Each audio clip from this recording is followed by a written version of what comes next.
Are you ready to hear a story that will give you goosebumps?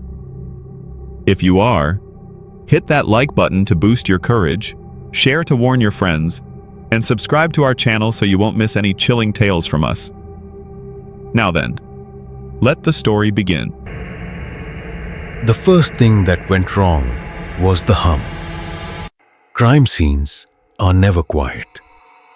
Even when there's no siren, no radio static, no neighbor crying into a sleeve, there's always something.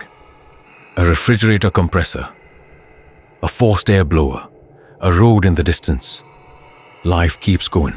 Fill in the silence so you don't have to. But that night in East Chatham, the house had a hum that wasn't coming from anything I could point to. It had the texture of breath and the pitch of electricity.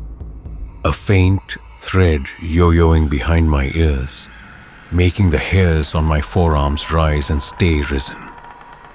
I told myself it was the generator the uniforms had dragged around back after the power cut. But I knew it wasn't. The sound had weight. It pressed. I stepped over the threshold and the first candle popped. "Watch your step," someone murmured. The coins were everywhere. Pennies mostly, but nickels too. Arranged like someone had laid a constellation across the hardwood, then pressed a white taper into the center of each star. Melt had slicked the metal and glued it to the floor. Hot wax skinned around the soles of my boots. The air smelled like old copper and a florist shop's back room. Wet, green, crushed. Money oil, we'd say later. But that night, the only name it had was wrong. There were 4 bedrooms, 4 bodies, 1 family with a careful life that had been cut apart with a clean, narrow hole where the face should have stopped the world. The holes were too tidy for violence, too precise. Every instinct said gunshot, but the physics said no. No stippling, no casings, no bullets, no spent shells kicked into corners by panic. Death without echo. The boy, 16, 17, I'd later learn, had been in the kitchen when we brought him out. He sat where they told him to sit, hands slack in his lap, blank like a refrigerator bulb burned out long ago. His name wasn't mine to keep, so I'll call him Will. Someone whispered he'd confessed. I didn't look at him twice. You don't. When the scene says loudly, "Look here, look here, look everywhere but there." The living room floor was a mess of boot prints and smeared brown. But under the tromp-tromp of cops with more dread than protocol, the letters were still there, ragged and wet and drying. JUDOC. I said it in my head a few times, then out loud, and it didn't ring any bells. The hum did. It tugged the inside of my ear again as I crouched and brushed the ridge of a letter with a gloved knuckle. The brown pulled like molasses, smelled like pennies again. Blood never smells like just blood. It borrows whatever story you already believe. Up the hall, a uniform called for me. "You'll want to see this." The oily substance covered all 4 bodies. A thin sheen that caught the film lights and broke it, bending it into a sickly, swampy green.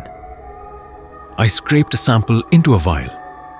It dragged, reluctant, like it wanted to stay where someone's hands had rubbed it. Along forearms, over scalps, down sternums. It ran in eel-slick ribbons into the bed sheets, leaving stains that would never wash out. I thought of anointing, of churches, of saints. Then I thought of money again. "Kid says it was about the business," the uniform said. Family had a good thing going. He figured he'd cash out. "By killing everyone," I said. My voice came out too thin. The hum made it hard to pitch words right. He shrugged and looked grateful that I hadn't asked for anything like logic. Downstairs, one of the kitchen tapers rolled and clinked against a quarter. The sound startled me more than it should have. The noise belonged to a normal house, not this. The table was a wreck. Candle stubs seared into saucers, stacks of mail. A blackened saucer where something had recently burned hot enough to pucker the glaze. There was wax on the ceiling. There were coins shoved under plate rims.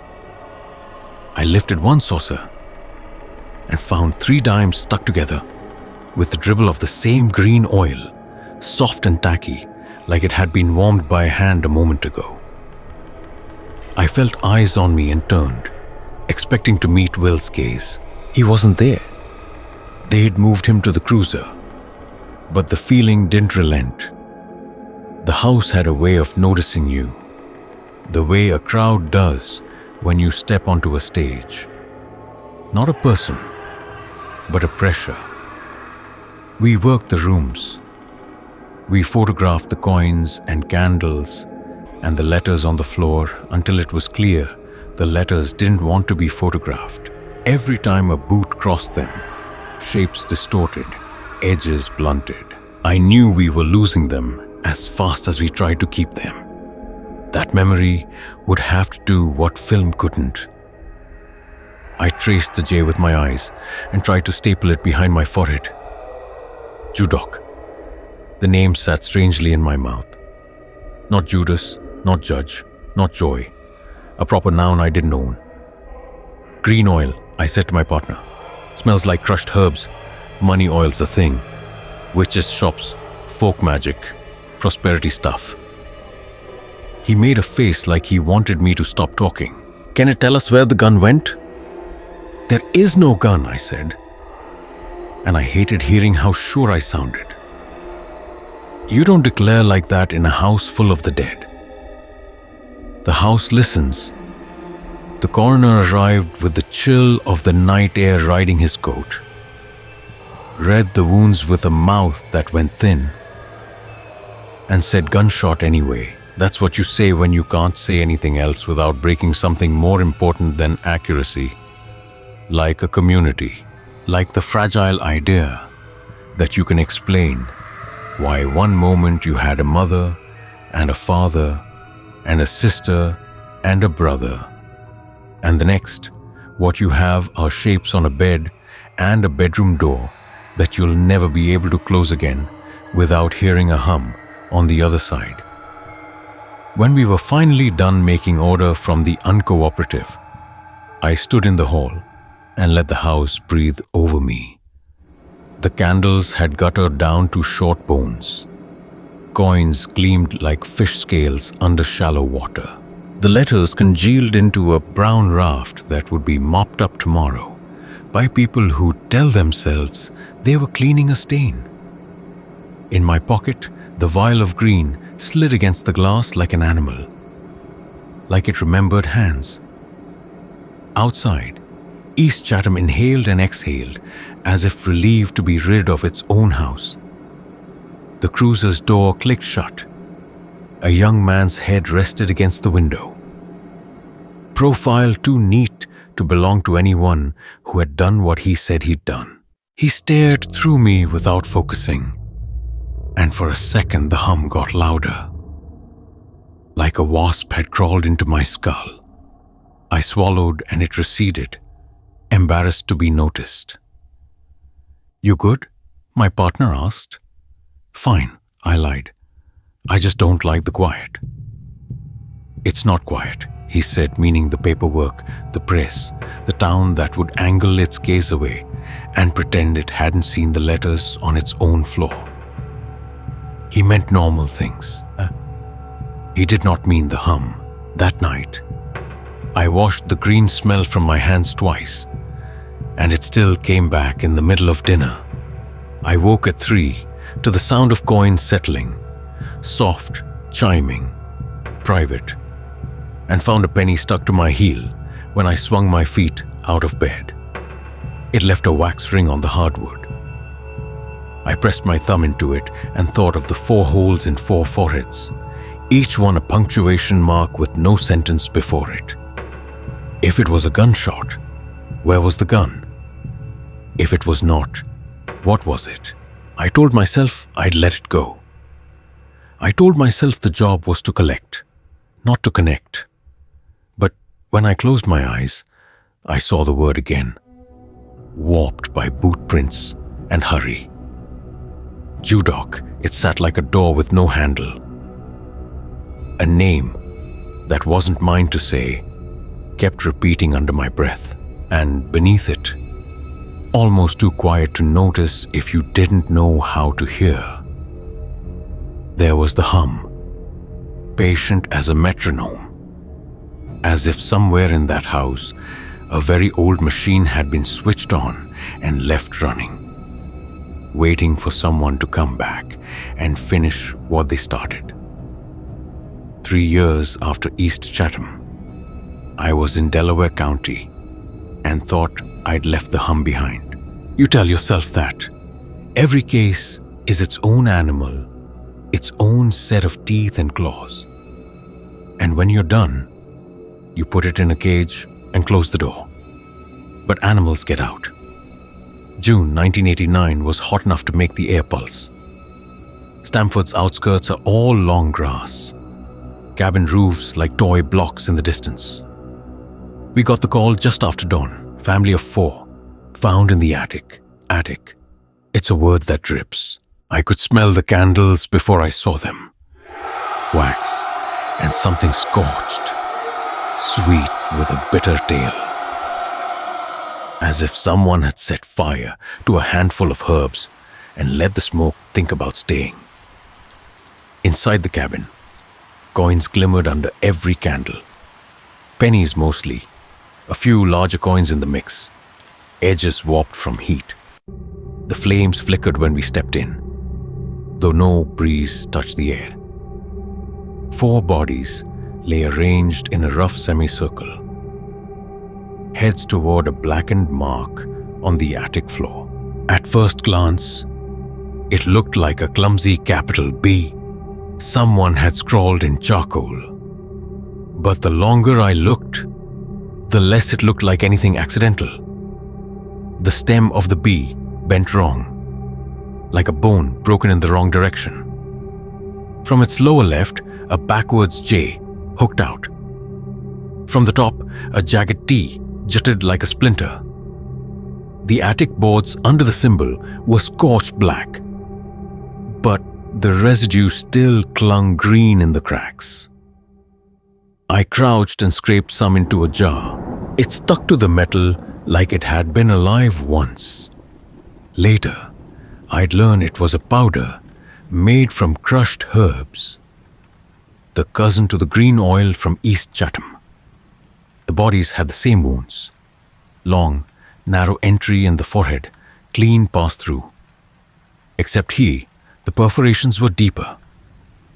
The damage inside the bone more jagged, like whatever made them had pushed further. The coroner would call them gunshot wounds again. I'd stopped believing that line back in '86.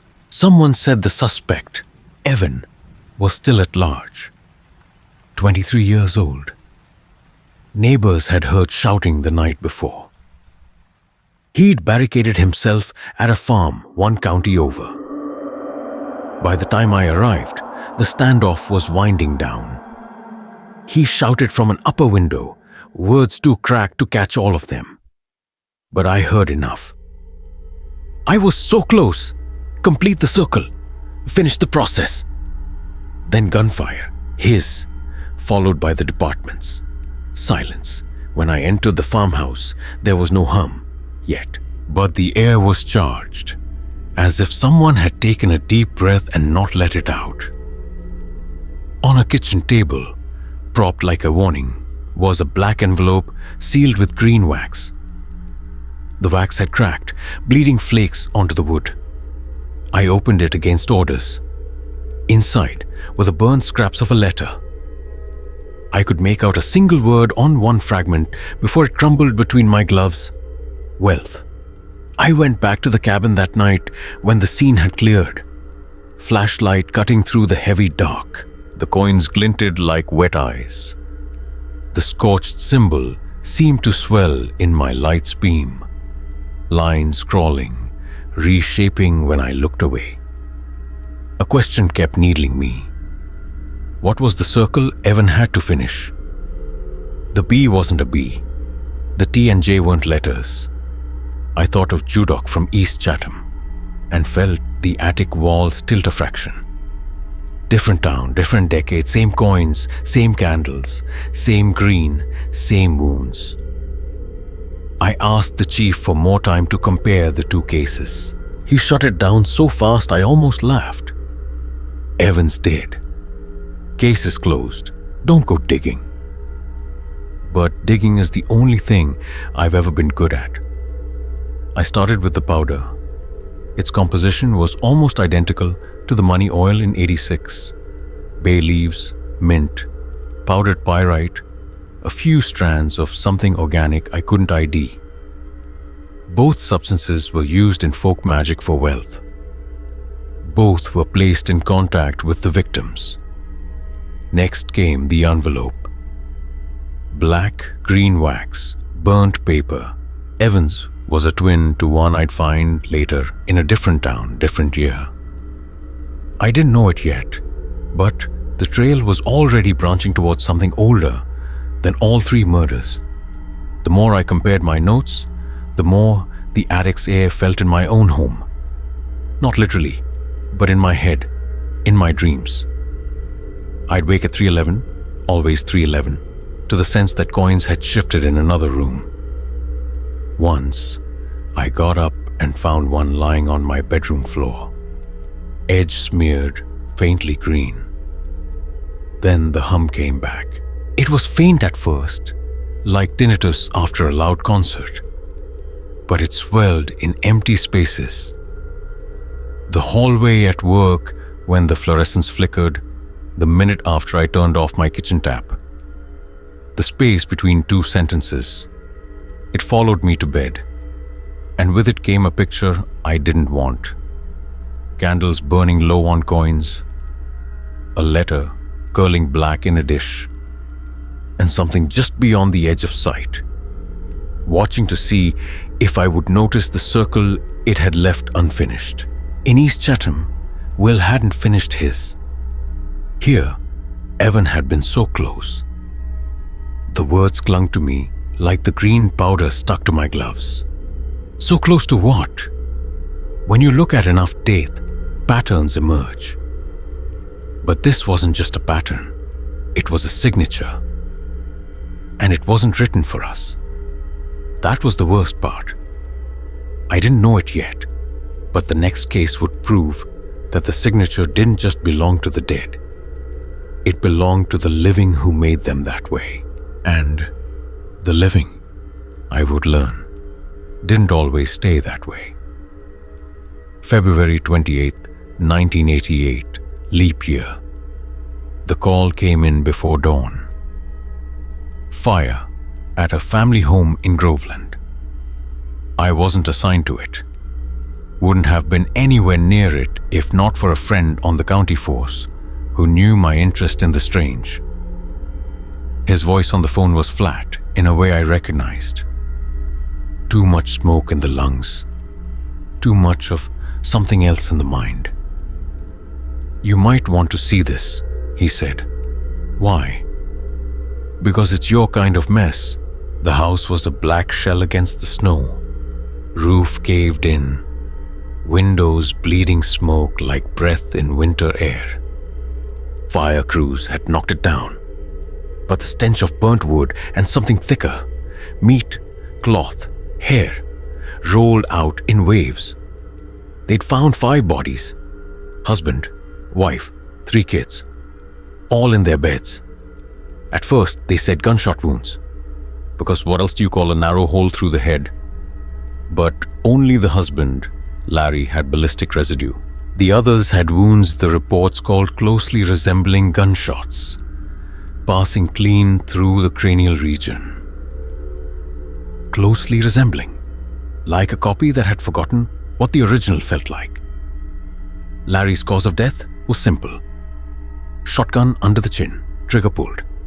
But that's not what hooked me. What hooked me was the envelope. It had been the fire's start point. Charred black paper, wax melted into a greenish scab. The note inside was ash and nothing more. But even half burned, the envelope's shape, the wax's color, the way it had been pressed and sealed, it was a match for the one in Stamford. Then came the other detail. Larry had a tattoo on his upper back. They'd photographed it before the skin blistered. A jagged B, a backwards J, a top-heavy T. The same malformed emblem scorched into the Stamford attic floor. I stood in the snow, boots sinking, and felt the hum coil up from somewhere in the wreckage. It was quieter here, buried under the hiss of cooling timber. But it was there. I told myself it was the steam. The locals said Larry's marriage had been fraying. Money problems. The kind that don't get solved with budgeting apps. Debts that rot into the bone. That he'd been talking about fixing it once and for all in a way that made friends stop answering his calls. When they brought out what was left of his personal effects, my eyes caught on the wrist, charred but still there. A braided cord bracelet, owl's head knot at one end. A small gold wolf head charm glinting dully through the soot. I'd seen that exact bracelet before. East Chatham. On Will's wrist when they brought him in. A week later, I dug further. Larry hadn't been a Groveland native, moved there only a few years prior. Before that, he'd lived most of his life in Schoharia County. And from 83 to 85, he'd owned a business in East Chatham. Staff of 5. One of them, a teenage Will, working part-time for 8 months. It didn't end there. The abandoned farm where Evan had made his last stand in 89, land records showed it had once belonged to Larry's family. 3 men, 3 killings, 1 chain. And then I found the name. It came buried in a property deed in Latin. Lupus Virdis, Green Wolf, listed as the social order Larry had belonged to. No public records, no website. Just a mention in an archived local paper about a lodge between Medusa and South Westerlo. The lodge had burned down in the summer of 89. No cause determined. When I finally saw the lodge, what was left of it, it looked wrong in daylight. The skeletal beams were black in a way that fire alone doesn't explain. As if something had sucked the color out before the flames arrived. Locals said it was a fraternity once. Some rich men's club. None of them said the name. The hum followed me home that night, louder, and with it came something else. A taste in my mouth, metallic and green at once. I dreamed of coins scattered in grass, and something huge moving between the trees on 4 legs. Its eyes reflecting the candlelight of 100 flames. I tried to follow the threads. Old members, missing persons, police reports that smelled of erasure. But the DA's office caught wind of my off-the-clock hobby. One morning, 2 deputies knocked.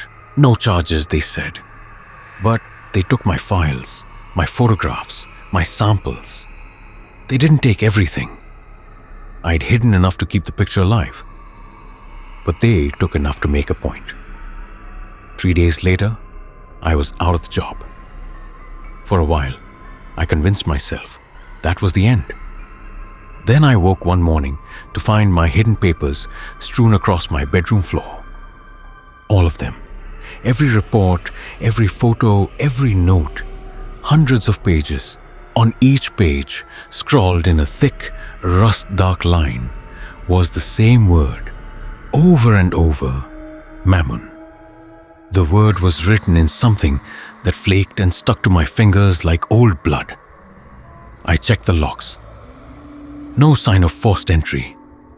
No footprints. No explanation. Just a word, repeated until it was meaningless and worse than meaningless. When I looked it up, the meaning came back fast. Mammon, demon of greed, corrupter of men, the wealth that rots you from the inside, and its sigil, a jagged B, a backwards J, a broken T. Once you know a name, it stops being a shadow. It becomes something you can look at, if you dare. Mammon. I sat in my kitchen, the word open in a dozen tabs on my old computer. The demon of greed, the false god of wealth, not a devil of chaos or bloodlust, but one who seduced with gold in the palm, profit over the pulse. Medieval manuscripts painted him as a man bloated with coins under his skin, his eyes molten with envy. In some woodcuts, he was human. In others, he was a wolf, lean, green-eyed, fur bristling with copper coins like ticks. Every source I found agreed on three things. Mammon could be summoned. He could grant wealth beyond imagining. He demanded something of equal weight in return. That equal weight was almost always blood. And the more intimate the blood, the greater the reward. The sigil was there, again and again. A jagged B, like a crooked spine. The backwards J curling off it. The T stabbing out at the top. Sometimes the lines were clean, sometimes they looked scorched into the page. The oldest depiction showed the sigil not drawn, but burned, as if branded by something hot and alive. And then there were the tools. Every ritual I found, no matter the language or century, called for coins, offerings of the wealth you already have. Candles, flame to guide the entity into the room.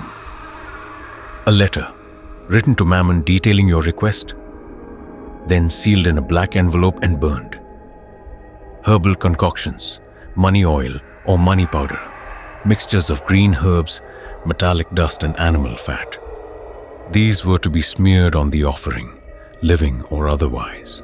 An owl rope with a wolf charm, a sign of devotion to Lupus Virdis, the green wolf, a fraternal cult that worshipped Mammon in his lupine form.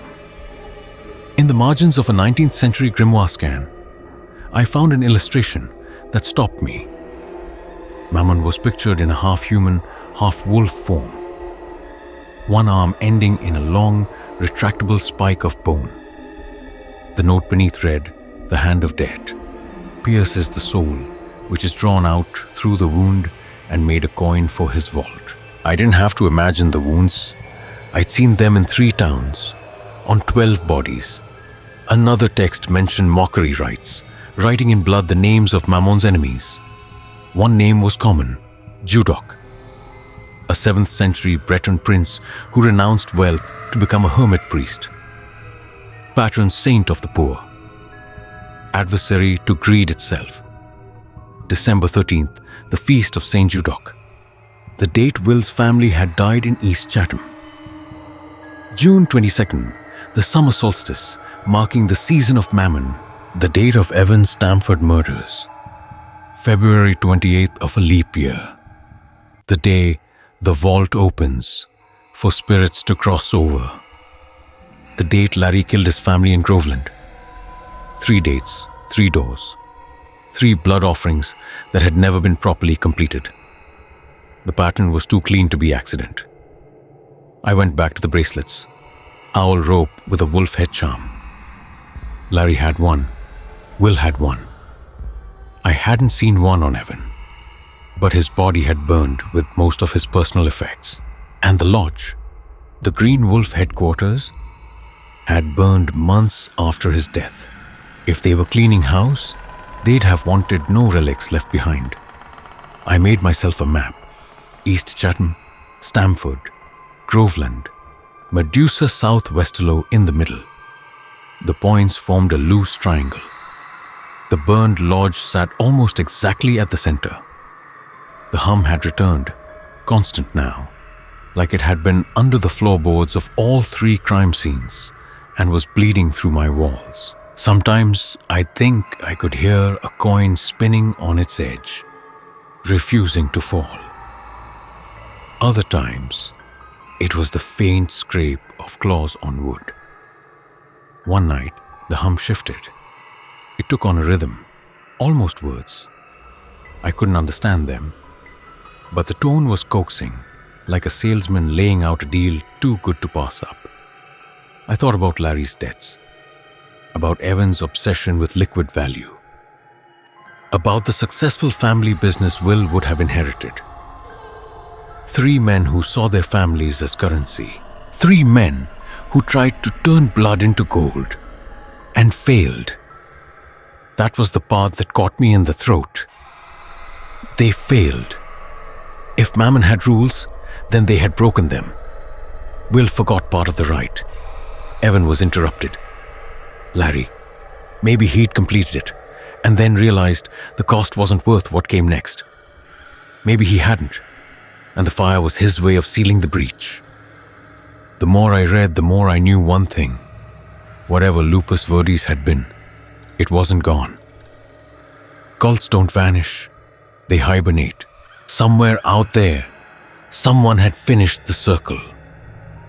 I was sure of it when 3 weeks after I found the name Mammon, a single coin appeared on my desk at home. A quarter, clean except for a faint green smear along Washington's profile. It hadn't been there when I sat down. It was still warm. Do you want me to go straight into part 5, where the lodge's destruction, the hum's escalation, and my direct brush with a possible surviving member pushed this from investigation into survival? That's where it gets deeply dangerous. I'd seen the Green Wolf Lodge once after its fire. The ruin had the kind of stillness that felt curated, like someone had taken the noise out on purpose. The locals said it had burned in '89, right after Stamford. Most shrugged when I asked who'd owned it. Rich folks, they'd say, kept to themselves. One old man at the gas station just called it the place that looked back at you. I went again in early spring. The snow had melted, leaving the ground damp and dark. The walls were gone, but the foundation crouched low in the earth, black stone slick with moss. In the center, a scorched patch spread outward like something had exploded straight down. On one wall remnant, where the fire had spared a scrap of plaster, was a mark I knew before my flashlight hit it. The crooked P, the backwards J, the jagged T, half burned, half carved. My light caught something else. Small glints scattered in the ash. Coins. Some melted into warped discs, some intact, but blackened. I bent to pick one up. It was warm. The hum began low, like a breath behind me. I turned fast. Nothing. Just the woods, dark and patient. The hum rose until my teeth hurt. I dropped the coin. The sound dipped, then steadied, like it had accepted the return. That night, it followed me home. I couldn't hear my own refrigerator over it. I stopped sleeping well. 3 nights in a row. I woke to find something on my kitchen table that hadn't been there before. A burnt coin, a scrap of green-stained paper, a candle stub still smelling of smoke. I live alone. My locks are solid. The 4th night, I woke to the sound of coins spilling. Not onto wood or tile, onto something softer, like soil. I followed it to my front door. Nothing outside, but the street lamp's sickly light. But the smell was there. Green herbs, copper, wax. I doubled down on research. Everything about Lupus Virdis painted them as disciplined, almost corporate in structure. Initiations, ranks, rules.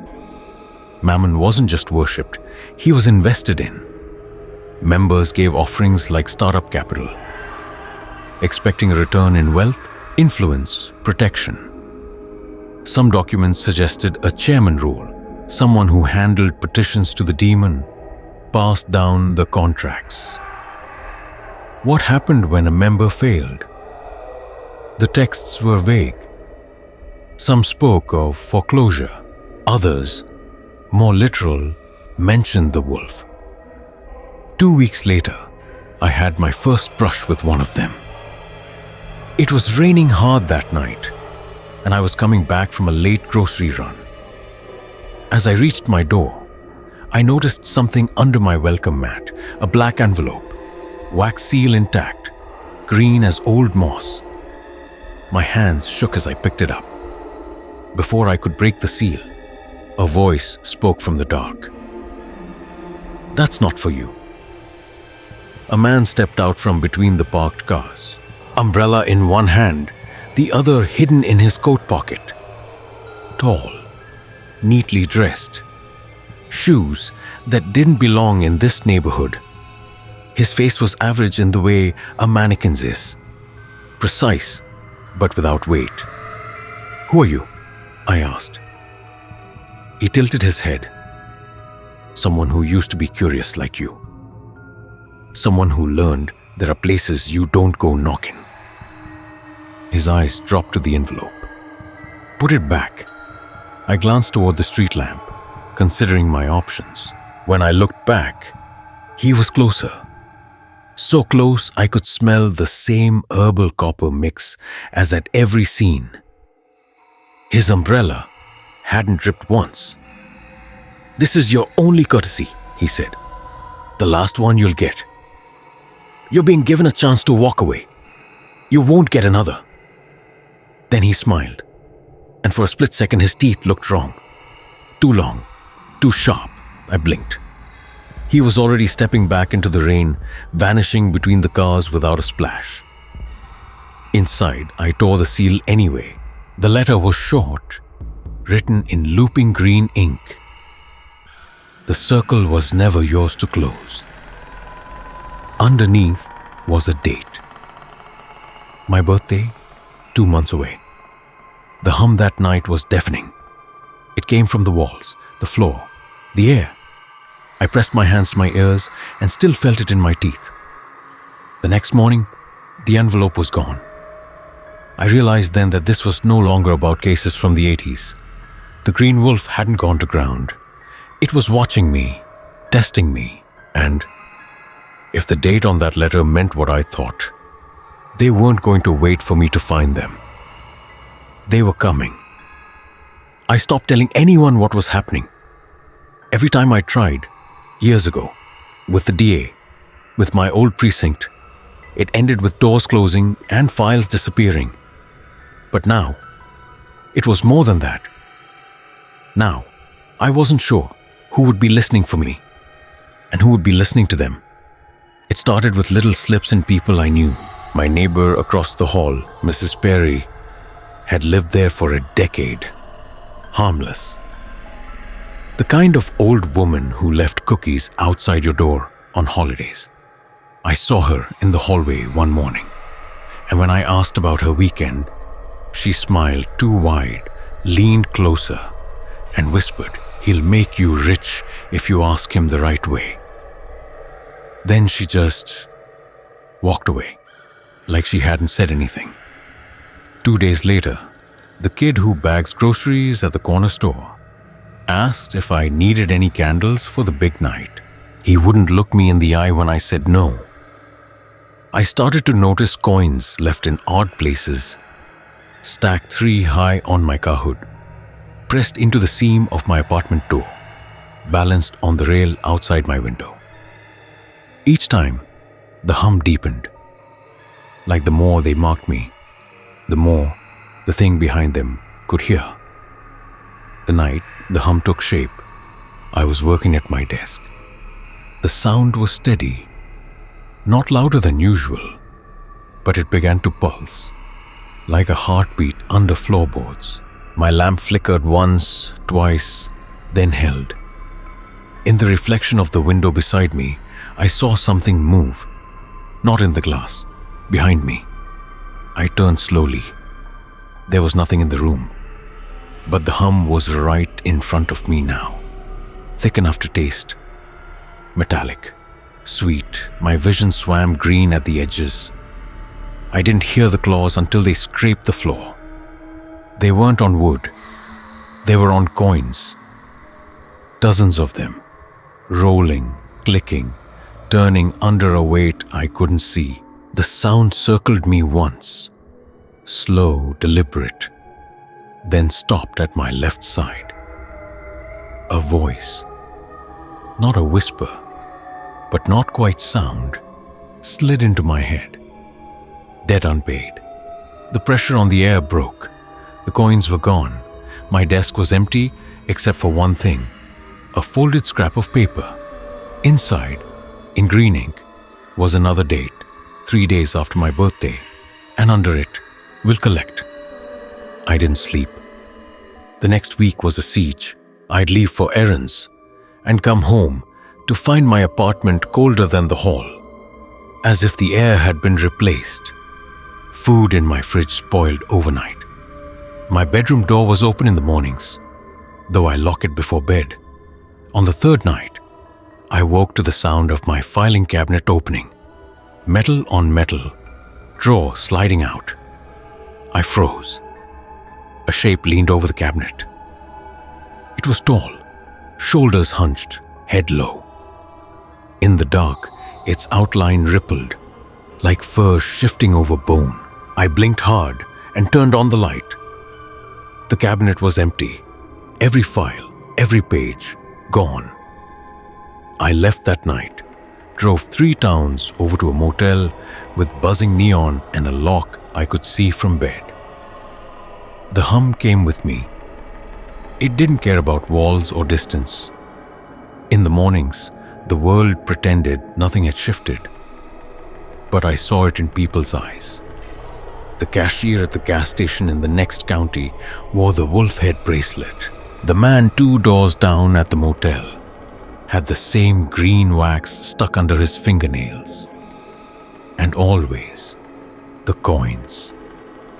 On my pillow, in my shoes, on the floor, just inside my door, as if someone had stepped in and dropped them deliberately. It stopped being investigation. It became survival. I tried to burn one of the coins, thinking maybe it was some kind of tether.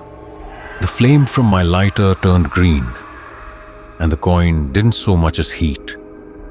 The hum spiked so violently, my nose started bleeding. I dropped the coin into the motel's dumpster. The next morning, it was back on my nightstand. The date in the envelope was getting closer. I couldn't stop counting the days. I started to understand what they meant by collection. It wasn't money they wanted. It was me. The night before my birthday, I stopped fighting sleep. Not because I was tired, God knows I wasn't, but because I finally understood it wasn't about keeping them out. It was about whether I'd see them coming. The motel room was dark, except for the clock's red digits.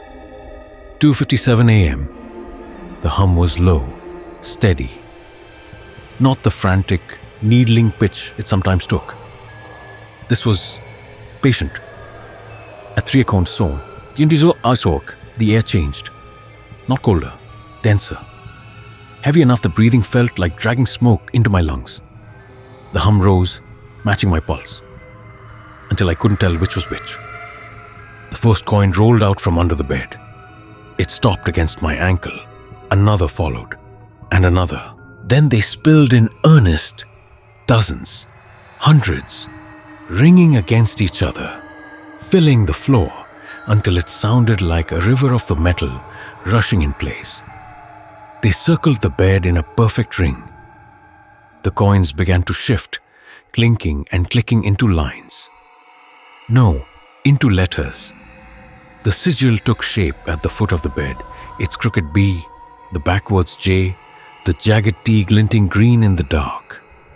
Something pressed against the air above it. The room dimmed as if the space itself bent inward. It stepped through. The wolf came first, tall, lean, fur a deep, mottled green that shimmered like tarnished copper. Its eyes were coins, spinning slow in their sockets. The muzzle pulled back in a smile, too human. Behind it, the shape unfolded, stretched, and stood upright. Half man, half something older, dressed in black, that shimmered with the faint glint of embedded coins. And in its right arm, extending from the wrist, a long, narrow spike of bone. The hum stopped. "Debt unpaid," the voice said. It wasn't in the air. It was inside me. I couldn't move, couldn't think. My mouth filled with the taste of green metal, bitter and sweet all at once. Something else moved in the room. Figures stepped into the thin light. 5 of them, faces in shadow, each wearing the wolf head bracelet, the Green Wolf Lodge's remnants. One held a black envelope. The seal was still warm. The leader, if you could call it that, tilted its head. The spike extended fully, catching the dim light. "He keeps what is offered," one of the figures murmured. The wolf man took a step closer, coins rolling under its bare feet without sound. The spike hovered inches from my forehead. I thought of Will, of Evan, of Larry, of the jagged holes no one wanted to explain. I understood then that they hadn't failed their rituals. They'd been claimed mid-offering. The collection wasn't punishment. It was completion. The tip of the spike touched skin, cold, then heat, then nothing. And then another sound, cutting through the quiet. A knock. 3 sharp raps on the motel door. The spike paused. The wolf's head turned toward the sound. The cult members froze. The knock came again, louder this time. The leader's voice, inside my head, grew tighter. "This is not your time." The spike retracted. The coins on the floor trembled, then fell flat. One by one, the figures stepped backward into the sigil's center, their shapes fading like ash in water. The wolfman was last, its coin eyes spinning faster until they blurred into molten gold. "Debt deferred," it said, "interest accrues." And then they were gone. The coins lay scattered like the aftermath of a bad party. The sigil was nothing but a rough pattern in the carpet pile. The hum faded, leaving only the motel's old air conditioner buzzing in the window. I opened the door. No one was there. Only a single black envelope on the doormat, sealed with green wax. Inside, one line in the same looping script as before. "You can't run from an investment. That was 6 months ago." Since then, I've moved twice, changed my name once. The coins still find me. Sometimes in my mailbox, sometimes in my pockets when I haven't carried cash in years. The hum comes and goes, always louder near my birthday. I've started seeing the bracelets more often, in train stations, at gas pumps, in line at coffee shops. The faces wearing them are ordinary. That's the point. I don't know when the knock will come again, or if it will be a knock. But I do know one thing. Whatever Mammon is, he doesn't forgive debt. He only waits for the right time to collect. And when that time comes, I won't be the only one in the ledger.